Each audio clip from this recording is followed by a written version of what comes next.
Just to start us off, I just would like to welcome everyone to day 4 of the BAMSA conference. Session 4B focuses on learning, education and development, with a particular emphasis on marketing bridge. It's me, yeah, it's me. Thank you. So after I give a brief welcome to this session, I will pass over to Esme Nicholson, who is leading a presentation on developing a marketing strategy for mind sport, insights and motivations. Esme is head of strategy and projects at a marketing research company called SHM and is collaborating with Christina Ballinger of Bridge to Bridge and I of BAMSA and Professor Samantha Punch. Following this, we will move into focus group discussions. But please note that this is a research activity that has been given ethical approval by the University of Stirling's General University Ethics Panel. Thanks, Esme. I wanted to also signpost you to our fabulous pre-recordings, notably Mary Stratton of the ACBL, Jackie Parry, who is the documentary filmmaker of Aces and Knaves, as well as members of the BAMSA team, SHM and Bridge to Bridge. I'm also delighted to say we have Peter Cox, who is the head of marketing for the Australian Bridge Federation, and he will be able to answer any questions that you might have in relation to how bridge is marketed in Australia. Please just get in touch with Peter via the chat. That would be much appreciated. So I'm now going to pass over to Esme, who is leading a presentation on the Bridging Insights project. Thanks, Jordan. Right, I know it's late for some of you and sort of the graveyard shift of the conference, last one, but it's been very interactive all week and it's been great to see some of the conversations happening. So hopefully we can have a last really good chat during this session over the next hour and a half or so. As Jordan mentioned, we've been working for about the past year on looking at some of the questions that a lot of us care about in terms of how we persuade more people to take up bridge, and once they do, how we get them to keep playing. It's an age-old question and one that I know lots of you here have been looking at as well. So it's something that I think a lot of us are passionate about, and we've certainly seen from a lot of the conversations this week that lots of people have opinions and thoughts about how we can market bridge and make it more popular. I myself am, I guess, a bit of a popular player. I do not play competitively. I don't even play in a club. I play with friends and for fun. And I guess I'm in an age group that makes me a bit of an anomaly in that sense. But I am very passionate about getting more people playing. My small group is quite small, but there are about 30 of us now, and we've taught a lot of that group how to play over time. So I'm really keen to hear from all of you today how we can do that more effectively and how we can start to think about getting more and more people interested in bridge and wanting to play. Before we get into the swing of things, I wanted to tell you this is going to be an interactive session. So Jordan mentioned that this is a research project, and it really is. So we're looking to all of you today to give us input and thoughts on how we can make bridge more popular, and particularly to give us some input on a set of types of bridge players that we've developed. So are you all up for that? Are you all happy to interact and give us those thoughts? Maybe you can just put your hands up or write in the chat if you're up for that kind of interactivity today. Okay, great. Looks like we're getting a good number of reactions there. We're going to break out into small groups to do most of it, but just before we do that, I'm going to tell you a little bit about some of the work we've been doing and the way we've been thinking about the challenge, and get some input from you on what you think about that to start with. So we've talked a lot this week about how we can get different types of people interested in bridge. We've talked about different ages. We've talked about whether you can be homogeneous in terms of how you look at different age groups and all that sort of thing. And the thing that we have landed on through the work we've been doing is something that doesn't start from looking at age. It doesn't start from thinking about level of experience so far. It doesn't even really think about how you would teach someone and whether they know anything about bridge to start with. but we've really started with the people in mind. So we've started by thinking about the different types of people who we might want to get interested in bridge. And some of you will have watched our pre-recording video. If you haven't, don't worry, I'll explain some of the concepts very quickly now. But for those of you that have, you'll know that what we've ended up doing is coming up with 4 types of player, or 4 types of people who might want to play bridge. And that's happened through a lot of research that was done. Sam has obviously done a lot of research through Banza, and we've leveraged some of that and some of her great data as we've thought through the types. Christina's done a lot of work on things like fiction and literature, and looking at various different avenues for inspiration. We've looked at games, we've looked at sports. Jordan has done a lot of that research too. And we've tried to bring all of that together into thinking about what might motivate people to do things, and what are some of the different types that we might need to interact with and think about as we start to think about how to make bridge more popular. And the sum total of that research is that we've come up with 4 types, and I'll take you through them quickly now, but we'll be talking about them a lot in this session as we go through it. So they split along the lines on the horizontal axis of social to serious players, and on the vertical axis between what we've called internal and external. And I'll explain that a little bit more in a moment. But in the top left-hand corner, we have the players who are really in it for the fun of it. We've called these the socializers, and this is me. So I play purely for the fun with my friends, and that means that I'm on the social end of the spectrum, and really it's for the external aspects of interacting with other people and having fun with them as I play. Then we move over to the top right, where we have what we've called the competitor. Sam is this one in our little group that's been working on this. So Sam plays for the art of the game and for the competition. And that means that she plays for sort of external reasons to compete against other people, but she's much more serious than I am, let's be honest. And that's really what she's in it for. We then move down to the bottom right, where we've got what we've called the self-improver. And this is the person, we all know them, who is really in it to challenge themselves, make themselves achieve more. They want the black belt. That's their motivation for doing it. So it's really about challenging themselves and improving themselves. And in our research group, Christina is the person who really embodies this type. And we've called it serious and internal because they're very serious about the achievement and the challenge, but they play really for their own internal reasons. It's not about competing against other people. It's about competing against yourself. And then the final one in the bottom left-hand corner, we've called the mind gamer. And this is the person who is really in it for the insights. They just want to know what other people think. And they're the kind of person who wants to sit at a bridge table with someone because they'll learn more about them that way than they would just by having a chat. And therefore, we've said they're on the social end of things because they're in it for the other people around them. But it's really about their own internal learning about other people rather than anything else. So the mind gamer is the one who's in it for insights and psychology and understanding other people. Hopefully those all make sense to you, but if anybody has questions about any of them, pop them in the chat and we will we'll pick them up as we go.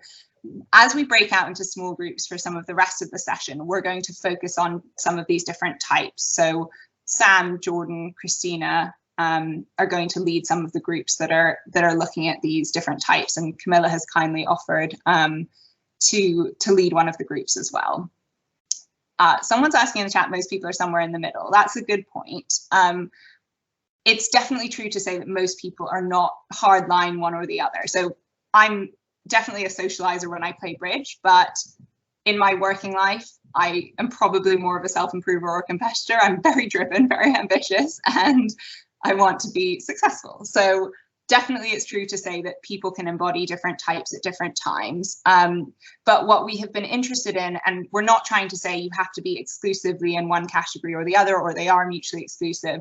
It was more for us as a marketing tool as we started to think about how might you engage different kinds of people in games and in things like bridge, to say, well, if we want to engage these different types, we're going to have to think quite differently for people who might want to be in it for the fun and for the social side of it, from people who want to compete and be there for the art. And I think that's really important, because it's absolutely true that we won't exclude people from one category or another, because people do float between them.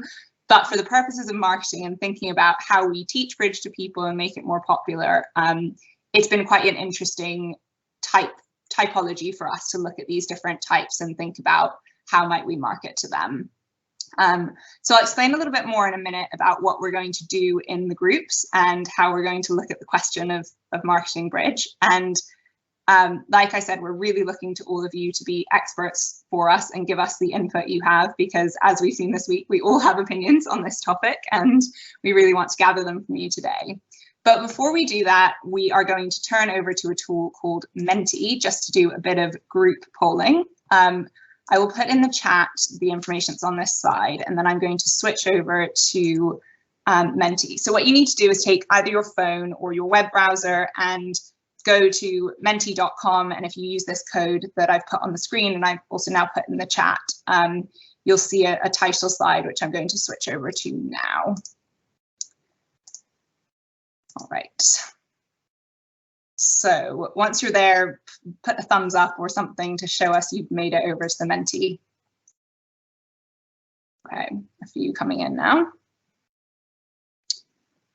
So is anyone having trouble? Write in the chat if you're having trouble getting there, but hopefully it's clear to everyone how you get over there. All right, I'm going to assume people are here and we're going to put the first question up. The first question is to type in 3 words that you associate with Bridge. Oh, someone needs the code again. I'll push it back in the chat. It's also at the top of the slide you can see on screen. So if you're struggling to find the website or the code, you can see them at the top of the screen on each of these pages.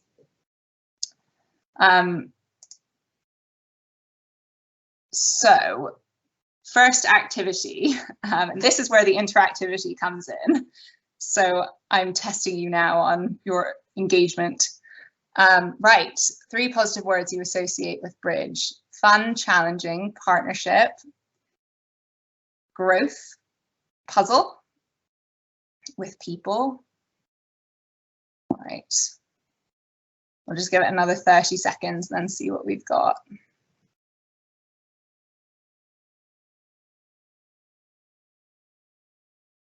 Fun is definitely coming out strongly here. Challenge and challenging and competition. Team, people, those sorts of things. Not so much about the intellectual aspects yet, although there are a few that are more about brain exercises and puzzles.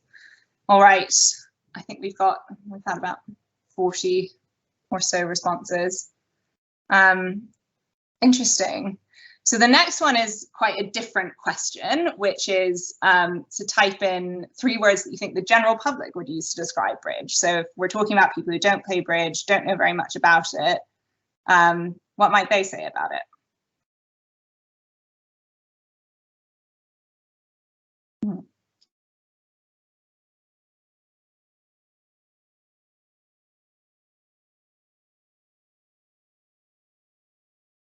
Old-fashioned is definitely coming out strongly here. Old, hard, boring, difficult, game.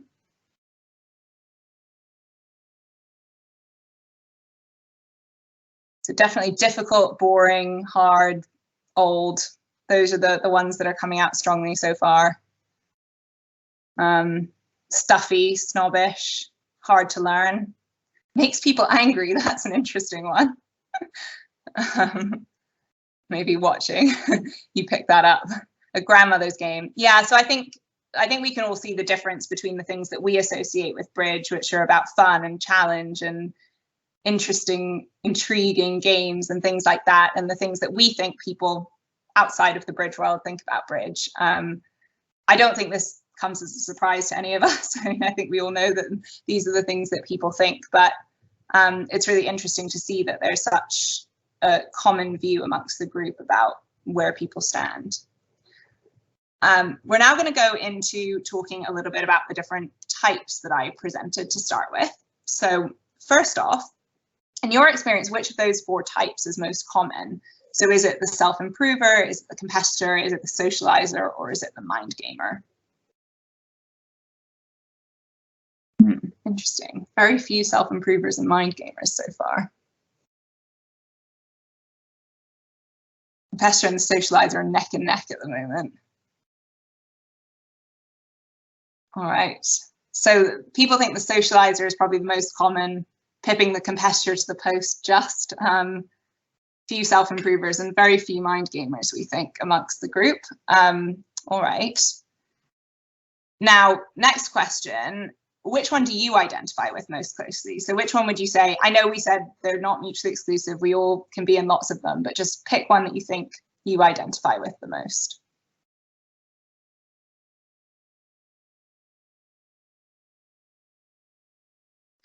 So quite a different picture, because we said there were lots of socializers, lots of competitors, not so many self-improvers and mind gamers, but actually quite a few of you identify as self-improvers. So that's interesting. The competitor seems to have been popular in both cases, but more self-improvers here than socializers, which is interesting. All right. Now, a bit of a slightly trickier question, I suppose, but which one do you wish there was more of? So as you look at the types, which one do you think it'd be really great if there were more mind gamers out there, or if there were more self-improvers or more competitors?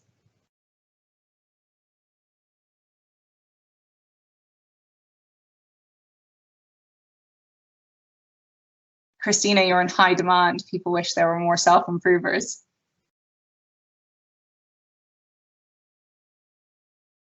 Interesting. Okay, so in this one, so we had the socializer won the one of which one we think is most common. The competitor won which one most of us are like, and the self-improver has won the which one we wish there was more of.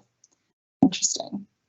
And then final question before we talk about what we're going to be doing. Not clear on what the mind gamer's motivation is, someone is saying. This one is really about insight and psychology. It's a bit the James Bond type in a way, the person who really wants to understand other people and is interested in other people's psychology and why they do things, and really they're in it for that. They're not in it for the social aspects or to compete with anyone or for self-improvement. They're just in it for that insight into other people and how they act and why they do things. All right, final question, and then we're going to talk about what we're going to do for the rest of the session. Are there any other types that you think we should be trying to reach? So are there any types beyond those four that you feel actually we really need to take this one into account as we think about who we need to reach as we try and make bridge more popular? And I ask this in the most generic sense of the question because really I'm interested in more people like me, more people who want to play kitchen bridge, who then might ultimately become club players at some point, or might play competitively or take it up in that sense. So mental health as a type, that makes sense. Youths, curious, young people, people interested in other niche mind sports, improvers, those who play for relationship reasons, organizers, husband and wife searches, marketing as fun to kids, shy and geeky gamers who want to develop a social circle, people who are socially isolated, celebrities, streamers, and politicians. That's an interesting one. All right. So lots that are about young people, marginalized people, isolated and lonely people, and some to do with mental health and other mind sports. Interesting. That's very helpful for us. Stressed people, working age in new settings. Perfect. All right. Well, thank you very much for taking part in our little polling experiment. I'm going to switch back over to the slides. Someone's asking where the Bridge dating app is. That's a very good question. Let me switch back over to the slides and I'll explain a little bit about what we're going to be doing for the rest of our session here. So now comes the fun bit. We're going to break out into our small groups in a minute, and Jordan will explain to you how that's going to work. But just before we do, I'm going to tell you a little bit about how we've structured the group discussions. So in my working life, I spend a lot of time thinking about behavioral change, and that was my academic background. It's now what I do as a job. And the thing that we've been thinking about is that we think about how to market to each of those four types of players is what are the behavioral challenges that stand in the way of getting them into the game and then getting them to keep playing and teaching them things like that. So very simple framework. We split it into four different modes of change we need that sit alongside some behavioral challenges. So for instance, if the behavioral challenge is that I don't really know I want to play, I don't even know anything about bridge, I don't know I should be playing, I don't know it's an interesting thing to do, then we need to persuade and inform people that they need to take it up. And you can do that through reasoning with people, demonstrating to them, representing Bridge in popular culture, perhaps, inspiring, showing.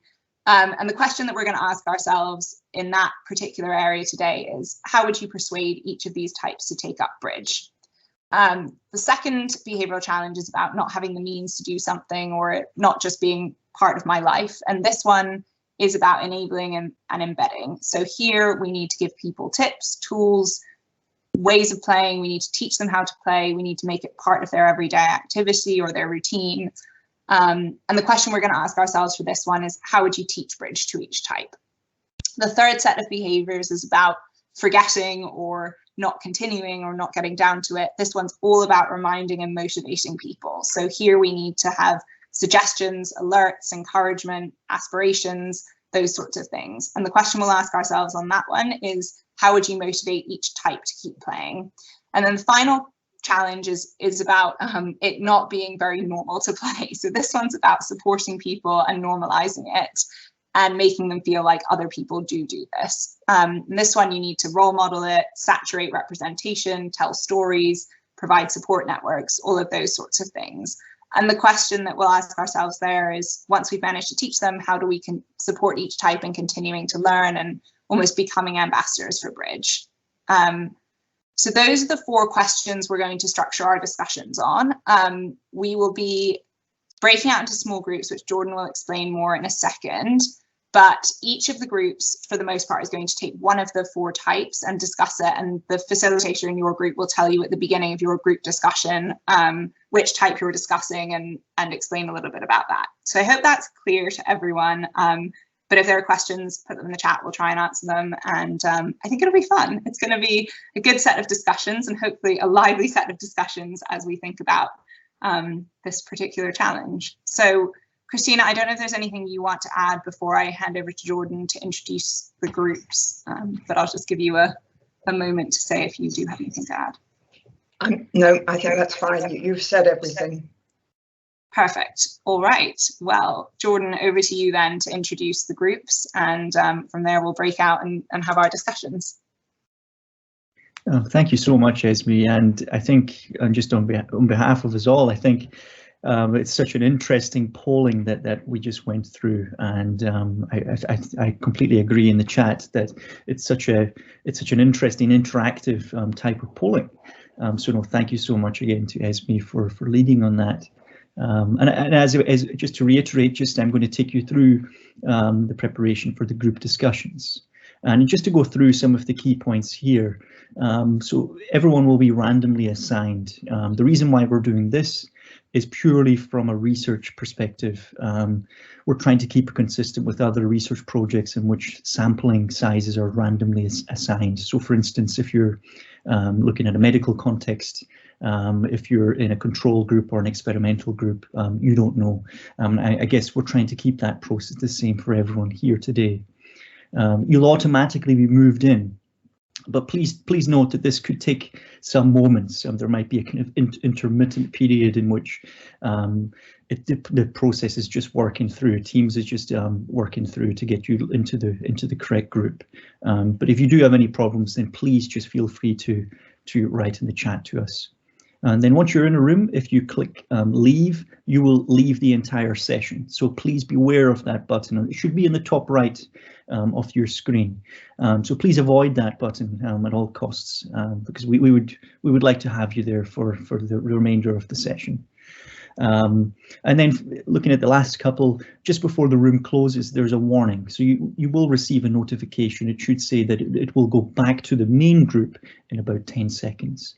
And all of the small groups will be recorded. And this is just in terms of our transcription processes for after the conference, so that we can get all of the rich detailed insights that you're going to be discussing in the focus groups. Okay, Esme, next slide, thanks. Thank you. So the whole group will be divided into 5 groups. And so we're looking at about approximately 15 to 20 people per group. And you're all going to be allocated into a specific type. So you'll be asked to join the group that you'll be randomly allocated to.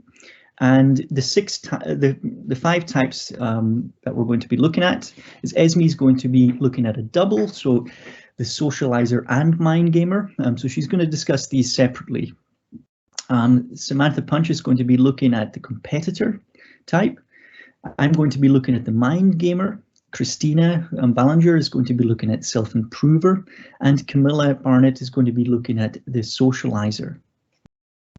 Now, for those of you who watched our pre-recording, some of you might have noticed Professor Maurice Barotti, who is part of the pre-recording, and he was the mind gamer type. Maurice is the chief executive of SHM, and I'm trying to step into that mind gamer type today. But it'll be very interesting to hear your thoughts and discussions on that. But please do take a look at the pre-recording because it's wonderful, and Maurice discusses it very interesting in relation to the mind gamer. Okay, so in terms of the facilitators, so we're going to introduce each of the questions for the rest of the group, and for you to have a discussion. And we'll keep in charge of tracking the discussion for who is to respond. The rules of the format include only one person being able to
See, can you all hear me? Can you hear me in here? I can't. Can you turn your mics and cameras on? Are you able to turn your mics and cameras on?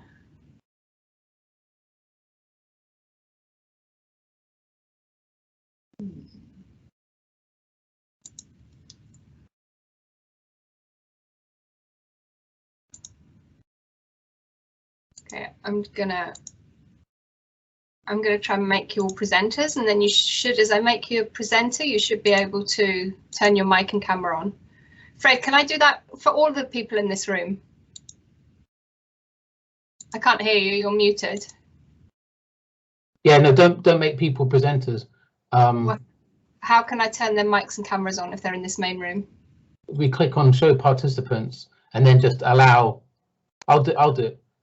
Okay, and then so I'll turn some of them back again. And can you make sure that Camilla's group gets recorded, please? I can't go into groups. Well, I did. Okay, I'll put you in her group. I'll assign you to her group in a minute, and then you can put her recording on.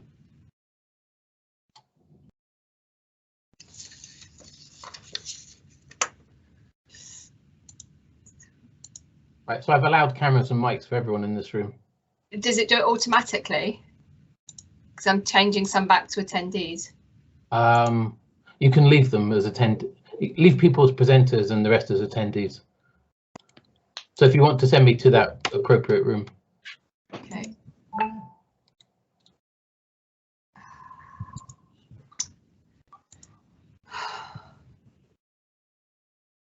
Why are you not coming up? I've got a join room, so I just click on that, but I don't know where it will send me. It should take you to the right room. Just make sure it's being recorded. And if anyone gets booted out, they can just come and join this. So hi everyone, you've got the short straw, you got left with me. So hopefully you can all put your cameras and things on. just going to share my screen. I've got something to show you at the beginning.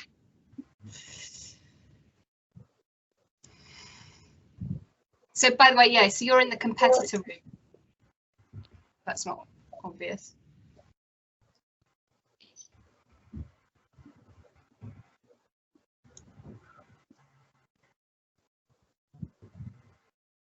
It's not sharing it, is it?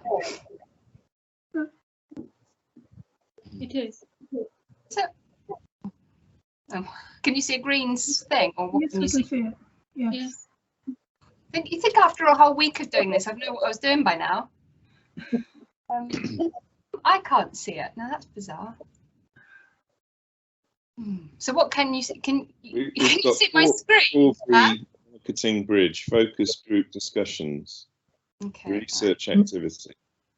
Okay. Well, I don't know how.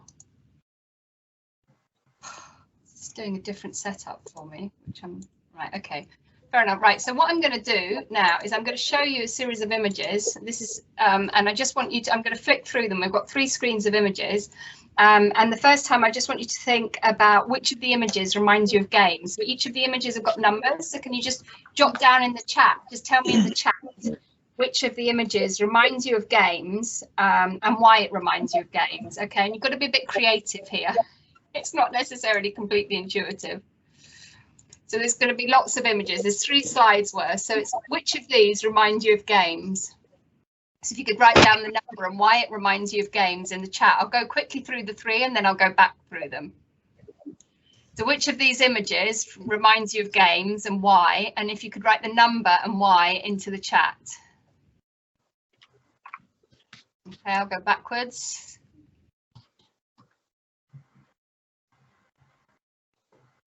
Do you want to go through them again, or have you done that?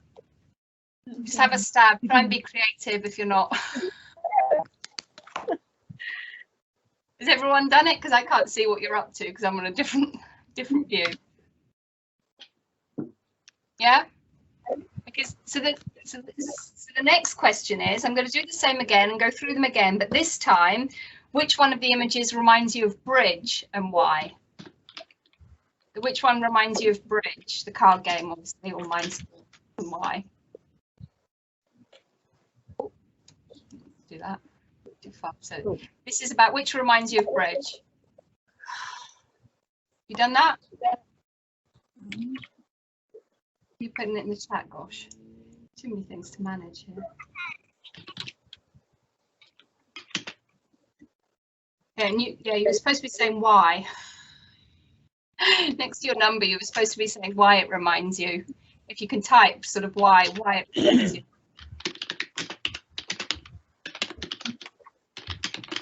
Anyone who hasn't been able to type, do you just want to say what did you choose and why?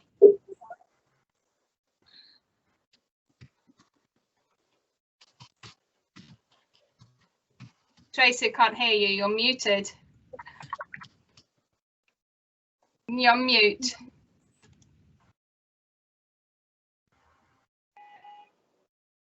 So do unmute yourselves so that you can chip in your thoughts. Can you show us 16 to the middle number one again? Yes. Okay.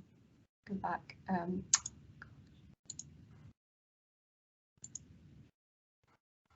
you go. Thank you. So which one do you reckon, Chris? Which one reminds you of bridge and why? I can't see that one quickly enough. It disappears too fast. Sorry. None of them, to be honest. That's fair enough.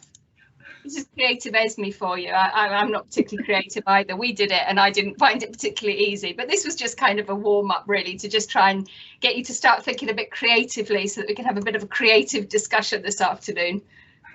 Oh, so some people can't unmute. I don't know if I can help you. So who was saying that? Hanoi. Yeah, I think some of you may have come in where you've kind of disabled your mic or your camera. I'll try making you a presenter and see if that helps. Can you try now? Can anyone else not be unmuted? The rest of you, can you all unmute? Can you put your hand up if you can't unmute? And I'll see if I can make you a presenter and see if that works. Mary, can you unmute? You're on, yeah. Okay. Okay. If you can't unmute, don't worry, you can just type your responses. You can see what we're all doing and we can discuss a bit, but if you can't unmute, do please just type your responses into chat and hopefully you can see the chat at least. Okay, so sorry, let me go, right. What did you think of the types? What did you think? Well, that was just an icebreaker and we'll look at your responses later. But what did you think of the types that Esme described to you? Yeah, I think it very interesting typology. I can identify with three of them. The fourth, the mind gamer, I'm struggling a little bit with. Obviously, they exist because of your colleague. I'm not sure I know many mind gamers. Does anyone else relate to that, the mind gamer, and can help us out in terms of what it means to you, Tracy? You know, I work in sales and in marketing, so, you know, understanding how people think and how they approach stuff is fascinating to me, right? So I don't know. Yeah, I mean, I love watching when we go to bridge, all the different personalities and how people approach things, and I get as much fun of talking about the hands afterwards and figuring out how everybody's thinking. And each new partnership I have, it's fascinating to find out how people's brains work. But that's me. But I have all four. I love all four of this. So. Okay. Right. So what this group is focusing on, just so that you know, is the competitor. Okay. So I'm going to take the slide down in a minute so that we can just interact between us. So this group here is going to be about the competitor. So does any of you not relate to the competitor?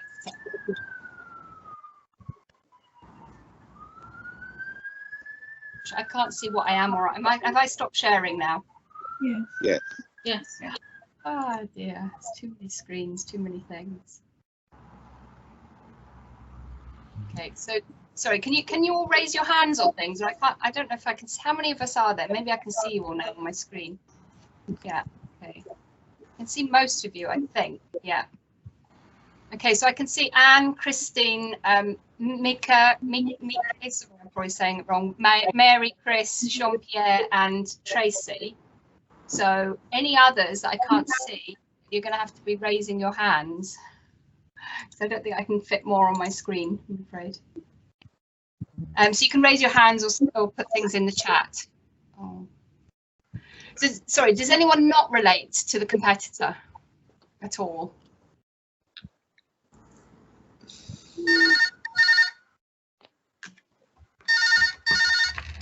Somebody put their hand up. Dave. It's my least favorite, probably.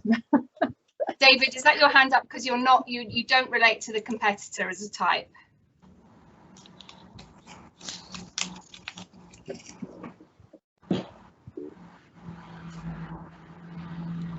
Probably because you can't speak. This would be very helpful. Sorry, it's not the easiest trying to do a focus group through a screen. Mary, your hand's up. Did you want to say something? No, that's probably the category I relate to the least. The competitor. I'm not wired strongly for competition. Okay, well, I'm going to have to ask you and possibly David, if that was why he was putting his hand up, to stretch your imaginations and try and put yourself in the shoes of the competitor, because I'm sure even if you don't personally relate to them, I'm sure you have met many of them at the bridge table. I am kind of assuming you're all bridge players. Is anybody not a bridge player? Because then we might struggle with them. But hopefully you all know, even if you don't play a lot, you know enough about bridge to chip in. Miko, can you unmute and say something? You hear me now? Yeah. I think this is a very serious question and very interesting one, because there is not an answer to it. Because it doesn't matter on what level you are playing, you will always be competitive, even if you're just a beginner, because you will be so happy to get your tricks in the end. And if you make your contract, you're more than happy. And this is why it's better to play teams than pairs with beginners, because they will more often do their contracts than they will fail and score a 0 if they play in pairs. And this is one of the marketing things we have to think about. It's not just not about marketing, because you can market everything, you can sell it out, you can have them to the club, but then what? We have to deliver. We have to deliver a good coffee break. We have to deliver a good socialization. We have to deliver a good tournament. They have to need to have fun. You can't bring in the priest into the club that is going to run this tournament. Then they will never come back again, if you understand what I say. Yeah. Nothing against the church saying that, but I'm just trying to explain my feeling to what we are speaking about. And in the end, it doesn't matter if it's a beginner or if it's a national player or whatever it is. It needs to contain something that is interesting for that person to want to be there and to want to come back again. And then they are hooked for the life if we can do this. Yeah. Thank you. Mary, did you want to chip in there? I have to agree, obviously. To be at a bridge table of any type, you are definitely competing with me, whether you're super serious about it or not. And I do enjoy that. I do enjoy earning points. I do enjoy the competition. But, you know, to weigh everything, that's, like I said, the least one I can relate to, because a lot of people I know that are close to me are super competitive, and I'm not. So just there, as the non-competitor, self-confessed non-competitor, can you tell Miki then why you would disagree with him saying it always has to be competitive? I think one of the first things that comes to my mind, and I've told my husband this, about how I am not wired. My head is generally not wired for that. I know a lot of people, that's what the terminology I use, that they're wired for competition just in every way. I'm not. I enjoy it more for the self-improver aspect of it. I have found that's where I place myself. So that makes sense. The first question now we're sort of warmed up, we're properly starting. The first question for you all is, imagining you are the competitor, and most of you seem to be able to relate to that, how would you persuade this type to take up bridge? So how would you persuade the competitor to take up bridge? So feel free to type comments if you don't want to do them verbally, but just either you can put your hands out. I can see some of you. You can put your electronic hand up, and you can just chip in. We're quite a small group, so what do you think? How would you persuade this type to take up bridge? I think, as Mickey said, it's essentially a competitive game, so it's almost automatic that people want to, you know, the competitive element is the one that is very apparent. Yeah. Other views? And what might help you is if you think about, well, if you are competitors, what inspired you to get involved in bridge? Got some comments, and do type. We've got some comments. The more you type as well, that will also feed into what we're doing. Chris Morgan says lots of different kinds of competition. Can you elaborate a bit there, Chris, as to what you mean in terms of different kinds of competitions? Well, yes, obviously there's pairs games that you play at a local club. There are team matches, you can have knockout competitions, you can have Swiss teams, you can have Swiss pairs. And more recently with online bridge, I've been playing in the EBU Lockdown League, very short matches, twice a week. Great fun. And I know lots of people who are serious bridge players, but who like the short format. You know, I only have to concentrate for 8 boards, less than an hour, and then I can go off and do something else in the evening. And that's another example of a different kind of competition. Yeah. I'm just about to type something else, actually, which is bridge is one of the very few games where you can compete against top players. you can compete against international players. And I've really enjoyed doing that over my bridge playing career. And I could never imagine doing that in tennis or golf or anything else, really. That's a big attraction for me, and I think would be for many other competitive people. And the short matches is good for that, isn't it? Because anyone has a chance to beat them in a short match. Yeah, 2 or 3 boards, yes. Great fun if you manage to beat the international. Tracy, do you want to come in there? Yeah, I found bridge, but I was a premier soccer player here in the US, which is the top 6 teams in the region. And when my knees gave out, I became much more competitive in bridge because I couldn't do the soccer thing. And it's been fascinating to me of how many people played soccer that play bridge and actually make it to the higher levels of bridge. And a lot of soccer playing is very spatial, and a lot of bridge playing is very spatial. So I found that kind of an interesting thing. There was a book that I read in a review in the Wall Street Journal when I was in my early 30s, which was The Backwash Squeeze and Other Adventures in Bridge. And it talked about all of these fascinating people that played bridge. And in the book, it said exactly what you were saying, that you would be able to play against the world's top players if you, and I've tried to explain to my friends, if you're brave enough to put yourself in the biggest events. So my 3rd national, I put myself in the biggest events, and I found it fascinating that I'm sitting there handing my boards to Mextrov. And all I cared about, and that's the thing, is being a competitor. At the end of that session, I told my husband, I just didn't want to be last. And I'm now friends with a lot of top level players. And I'm like, oh my God, I cannot even imagine what people must have thought when they were coming through, because we knew nothing. But put myself, I probably had 10 ACBL points or something, and I'm passing my hands to Mextrov. I thought it was fascinating. So it was fun. Yep. Yeah. And Jean-Pierre, do you want to join in? Can you unmute if you're unmutable? And do type away if we don't get round everybody for every question, which we won't because the group's getting bigger. Obviously, some people are getting lost out of their own groups, so do type away. Can you unmute, Jean-Pierre, or are you having trouble? If not, type away instead. That would be fine. Oh, okay, sorry. The ones with their hands up, Mickey, is that you wanting to come back in? Or is that your hand up from before? No, I want to come back in if I can do that. Yep. Mm-hmm.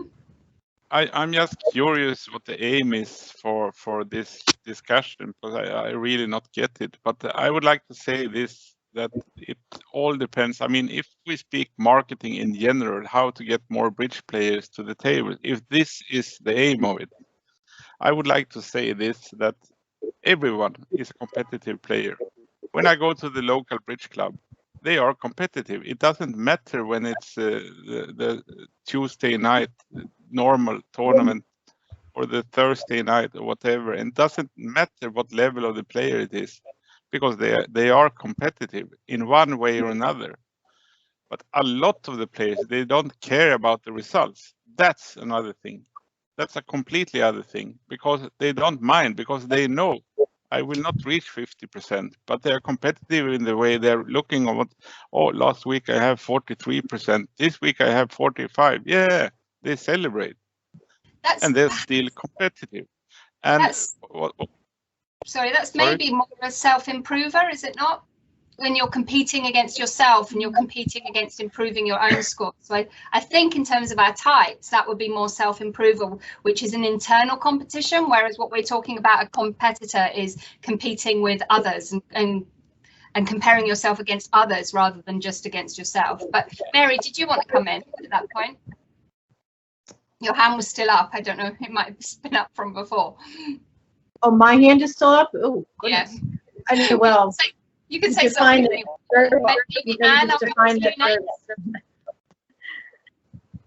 Say that again. Sorry, Mary. you defined that very well, how the self-improver is competing with themselves versus the competitor, pretty much, you know, comparing themselves to other people. But, you know, they overlap too. So. Anne, did you want to say anything at this point?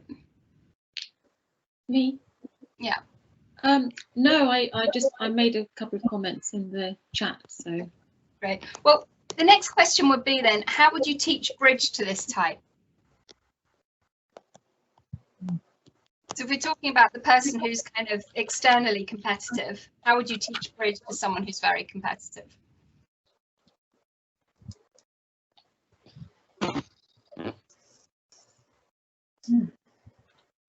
So what would the learning experience need to look like to get them to sort of take up bridge and persevere with it if they're a competitor? Again, you can type your answers. Yeah, as David says, that comparing it to other, I mean, you might do that, compare bridge to, you know, about other sports. So maybe like, you know, how Peloton has, you know, like where you are and your ranking from your friends and stuff like that. It would be that competitor probably wants to know as they're starting to play games and stuff, how quickly they're progressing and how well they're doing, right? I mean, I know, you know, when we do all those big team matches, it's always fun, even though you're in a team and your team might not be doing well, but you're looking at your Butler scores and how you and your partner are doing and how you're scoring. And, you know, and those competitors are really keeping track of that as well. And I don't know if there's a way of doing a more gamification at the early levels of learning. And how do you let someone know how they're progressing? If you're teaching them, how do you let them know that they're making progress?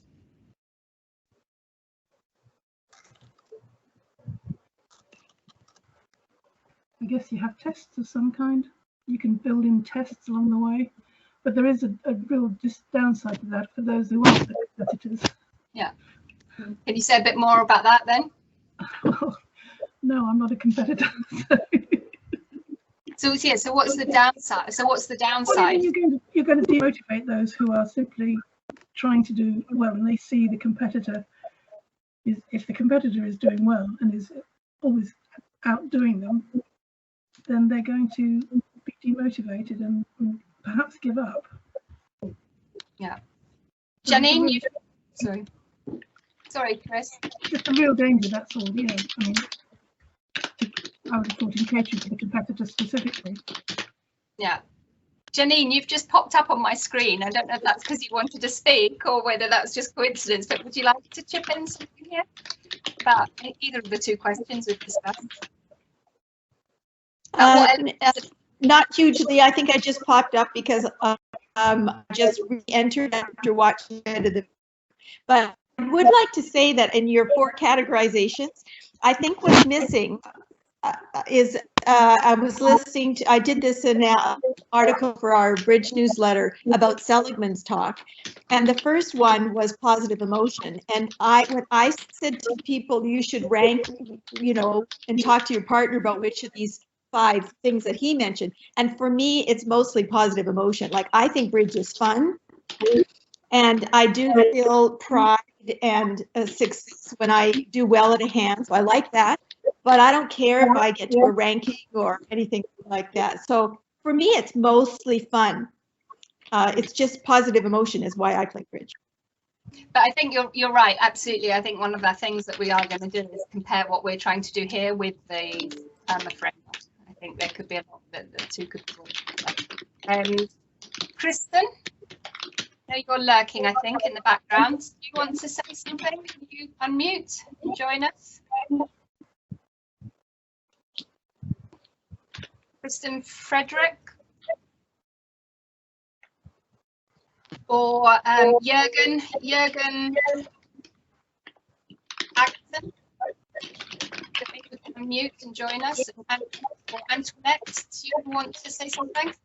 I don't have anything to say. I joined late because I'm online with HP, having trouble with my laptop. So I missed it. I'll have to watch the production online at BAMSA. I apologize. No problem. Antoinette, do you want to chip in at all here? How also might you motivate this competitor type to keep playing? Right. Can you hear me? I'm not Antoinette. I'm her husband. It gets listed as Antoinette. I'm Julian Lederman. And I found the discussion very interesting. What I feel motivates both the competitor and the self-improver and for people to play bridge is a lot of pride in one's ability. So it's great that they can play against the top competitors, but it's great if they can play as well, which is the case with competitors at their own level. There's nothing more if you take a beating all the time, you lose your pride. And that self-esteem factor is a very important motivator for bridge playing that I wanted to mention. And in terms of the self-improving, people like self-improving by playing at the table or hiring pros. They are not very big at reading bridge books. Since I've written many, I know how bridge sales work out. And people don't want to learn by reading. They want to learn by playing and getting fine results. Okay, so some interesting points there. That the difference between, I think we had a discussion earlier, was it Chris that said about it's exciting for a competitor to play against the best, but equally if you do that too often, it's too demoralizing, and you need to also play against your peers where you can win sometimes, so that you need a mixture of games and a mixture of opportunities. Just moving on to sort of the next question. So I realise, Mika, I haven't actually answered your question, but I don't want to spend too much time telling you what we're doing. I actually want to hear more from you. But if you listen to the video again from that relates to this, that will talk about what we're attempting to do. So how would you motivate this type to keep playing? So you've got them in, you've got them on board, but how would you motivate them to keep playing bridge and not to jack it in at some point? You know, particularly because nowadays there's so many distractions and there's so many alternatives and other things people could be doing. So how do you stop them drifting off to do something else and keep the competitor playing bridge? Joan, you've just joined us. Yes. I don't know if you were here before. You're in the competitor group now. I don't know if you've been booted out of another group, but you're now in the competitor group. So do you have anything to say about how you might motivate the competitor to keep playing bridge? Well, I have to admit that I've only just entered the whole discussion, so I come back to you then. I can come back to you. Yes. Others? Yeah, again, I don't know if you can say something. Can I say something? Yep. Then I would like to say, for me, there is nothing at the moment. Entirely nothing, because I hate to play online bridge, and I really don't like it because I miss one of the dimensions, and that is the table presence when I'm playing. I started playing in the late 80s and been playing since then. I've been playing for a place in the Swedish Open national team. I mean, that's the level we're speaking about. And more or less, I stopped playing about 14, 15 years ago. Then I completely stopped. And after that, I'm playing about 300 balls a year. That's what I'm playing. Still, I'm working. You have to remember, I've been working for almost 25 years within the Swedish Federation with bridge, 8 hours a day. So I have my daily share of bridge. So this is not the question. And I'm writing bridge books, I'm writing educational material, I'm doing this, I'm doing that. So for me, this is nothing. But what's interesting, if I look at myself beside this, is the fact that I'm stopped playing locally. And why is this? Because it's not challenging. It doesn't have the motive for me to go there. If I go to a national competition, if I know that I have people that I'm going to play with who are at the same or high level, the higher the better, and then it will be fun again. It's simply not fun. So it has the game to be competitive, need to have the people you play with at the same level. It's not fun to go to the local club and just score 75%, go home. Yeah, we won. Is it fun? No, it's not fun. It's not fun for anyone. It's not fun for me. It's not fun for those who I play against. I'm not trying to be rude or something like that, but this is my feeling. And I don't go there because it doesn't have anything for me. I rather play with the boot at home, but I don't do that either. Then I rather not play at all. Thank you. But before you were the level you're at, when you were earlier, like many years ago, when you were learning and you were a competitor learning, what enticed you to keep coming back when you first started learning bridge? But then I played on everything because I wanted to win everything, and I didn't care about who I met or who I played against or something like that, because I just wanted to win, and that was the driving motive behind learning more.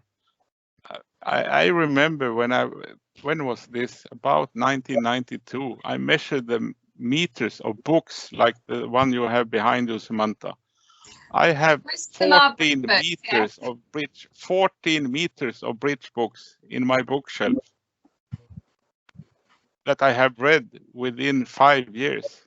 And then all the newspapers and playing all these deals, doing this, doing that, and working with bridge on top of that.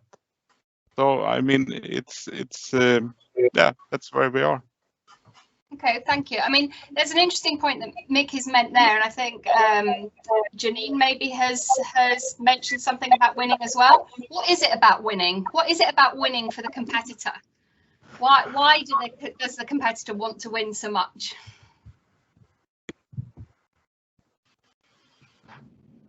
Janine, I think you were typing something about that, or can you? What I was saying goes to, I think somebody said this earlier, is that if it's discouraging if you are a new player and you go to an open game and people are, you know, talking about conventions you've never heard of and saying things that, you know, it's just completely overwhelming. And then you come last. And, you know, if you're somebody who likes to win, you know, then you don't want to keep doing it. But if you, at our club, we have a lot of games that are designed for 0 to 50, 0 to 200, 0 to 500. And so it's a really easy transition in. And when people start winning in the 0 to 50, they go to the 0 to 200. And when they start winning in the 0 to 200, they go to 0 to 500. I'm thinking that Mika is one of those people who just instantly became a terrific player through, as you say, reading meters of books. But I don't think that's most people's route. So, you know, I think for most of us to become a better player takes longer until things get into what Seligman was talking about with, you know, autopilot. Yeah. Joan, did you want to come in there? You got your hand up now. Yes, thank you. First of all, I was going to say hello to, did you pronounce it as Mick or Mike? We met in Prague in 2020 and you were incredibly helpful and followed up with various material, my email, so thank you and hello. I think, yeah, I think generally in order to try and hold on to people that come into clubs, you obviously have to have a generally kind of welcoming environment, but I suppose you have to define what that is. And you've got various options to keep their interest. I suppose in reverse of what Mick is saying, you have to think about whether you want to offer different standards of games in your club. That may happen by default. You know, we all know that there's nights like Monday night is easy and all that kind of thing. So you may want to point them in that direction. I think you should positively offer mentorship to new people coming in. And the mentor could act also as a bridge buddy and sort of play with them and help ease them in, or can point them in the right direction of games they should play, should find partners for them. Can you say a bit more about mentorship? Pardon? Can you say a bit more how you think the mentorship would work?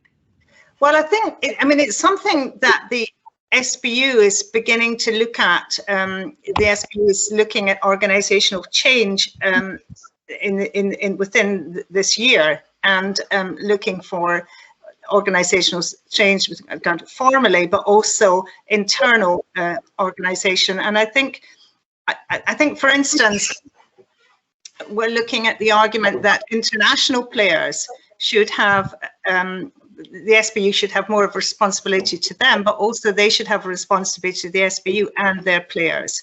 And it would be excellent if you could have people of that kind of standard offering mentorship for even at the club level. Just obviously online it's quite easy because you can start watching their play and observing their play, but very much a kind of at club level it's just someone who might offer them games, or again sit in or just observe them and play against them, and agree to follow up, bridge chat, analyze the hands. You've obviously got to pick people who are going to be encouraging for them. But the other thing is taking Mick's point. I mean, I think you have to somehow allow for aspirational new players as well. It's not just holding on to them. You have to somehow nurture aspiration as well, which partly you might detect, or you're not always going to see it, and it's something you've got to. Yeah, and in relation to that, we probably need to do some work on unconscious bias in terms of gender and aspirations in bridge, but that's another topic. The next question for you all is, how do we support them in continuing to learn, but not just in continuing to learn, but also turning them into ambassadors for bridge? So how do we support the competitor in continuing to learn and turning them into ambassadors for bridge? So I guess, Joan, that is following up from what you were saying about training and supporting their development. Yep, Julian? Yes, it's important that we are ambassadors to them. And when we end up at the bridge table, I feel we lose a lot of bridge players in clubs because they're working hard. They're not in the flow, as Martin Seligman was talking about. And they're really thinking about a lot of things that an experienced bridge player wouldn't think about. And then they get attacked for playing very slowly and hesitating, and the director gets called. And a bridge director to a new player looks like a bridge policeman. They feel it's an accusation of them doing something very wrong, cheating, and so on. And they really get turned off to the game, and they don't realize that information could be transferred by their hesitations to the degree that it can. One thing I've often asked, and it's related again to what Martin Seligman said, often when there's a new player and I know I'm playing against them one of the final round or next to the final round, I ask them how they enjoyed their experience. And I used to be very surprised by their answer. They liked it, they had fun, but they're utterly exhausted. And they keep checking, so this is the last round. And I cannot understand that at all. I've played 12 days solid bridge and not been exhausted because of being on automatic for most decisions. So we got to appreciate the background of the new player and not be bridge bullies. And the better we are as ambassadors, the better they will be as ambassadors to others. And maybe that goes against the sort of nature of the competitor, who we're always so competitive that we forget to be nice to our newbies. Right. In the spirit of competition when we're caught up in the heat of battle. Marek, you've joined us. I think you must have come from another group. Have you gone again? Are you still there? Marek, we're talking about the competitor. I don't know if you can unmute yourself and join in. Or any of the others who have obviously been booted out of other groups and have got dropped into here, we're talking about the competitor and how do we support the competitor to continue to learn and play and develop them into ambassadors for Bridge. Do please type your thoughts, no matter how random. You know, you might not fully get what we're doing, but all your random thoughts, you know, are really helpful for what we're trying to do. We're at very, very early stages of thinking about a possible marketing campaign. But before we get to the campaign, we want to think about the kinds of people we want that campaign to target.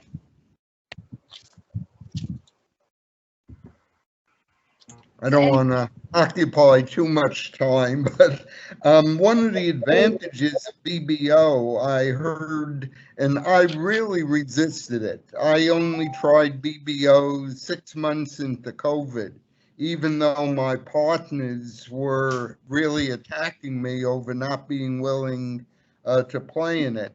First, it helps with the hesitation problem. Because if somebody hesitates, I don't know if they had a delivery at the door. I don't know if they're fighting with their spouse. I don't know if a kid is crying. I don't know about a phone call. So in many ways, hesitations become less of a problem, which is a positive feature. The other thing, it solves the level of competition to some extent. I live in New York City and I live in a country home several hours from New York City. In New York City, I can find very strong competition at the table. At my country home, it isn't the case. So now BBO has opened up the door where I can play. I've been playing all over the world in different events, from Serbia, Portugal, Spain, and I enjoy just being exposed to what systems foreign players use. Some are not even allowed in the ACBL. So I'd recommend that anybody try BBO. And the ability to go over hands is incredible. Being able to talk with partners and seeing what card was played, one card after the other. Okay, I've taken enough time. Great, that's all great. I mean, and the rest of you, I mean, do again, put your hands up or raise your hand or whatever if you want to chip in. But what challenges do you foresee with any of what we've talked about in terms of challenges of supporting competitors over time?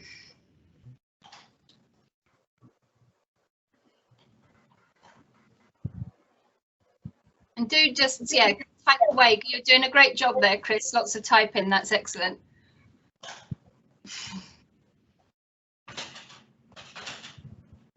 And Dan, thank you.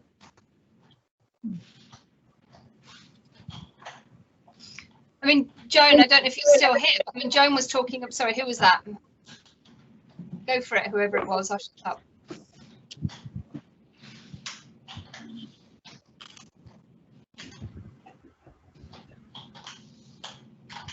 If I may, I kind of think that the group that you need to worry least about in terms of retention are competitors, because they love competition. They want to be there. I suspect that many will find their own level. You know, I put in the chat that tournaments are wonderful. Like, people who are consistently winning at the club level go to a tournament. Either they win there or they're humbled and they are keen to do more. So I actually don't think this is the group that you're going to have trouble marketing to or retaining. My guess, most of them are going to stay around. That's a great point, Janine. So I think we should go backwards to the very first question. And also to what Esme put up when she asked what she thought, what we thought that non-bridge players would think about bridge, is that they would think it was dull and boring, and that they wouldn't realise it's competitive and cutthroat and exciting and all these things. So how do we make bridge attractive to them, or persuade them that that bridge isn't dull and boring? It is competitive and it is going to be for them. So how do we do that? So I do agree with you. I agree with that about retention. But how do we get them through the door in the first place if they think it's dull and boring and not competitive? Or where do we find them? Where do we go to find them?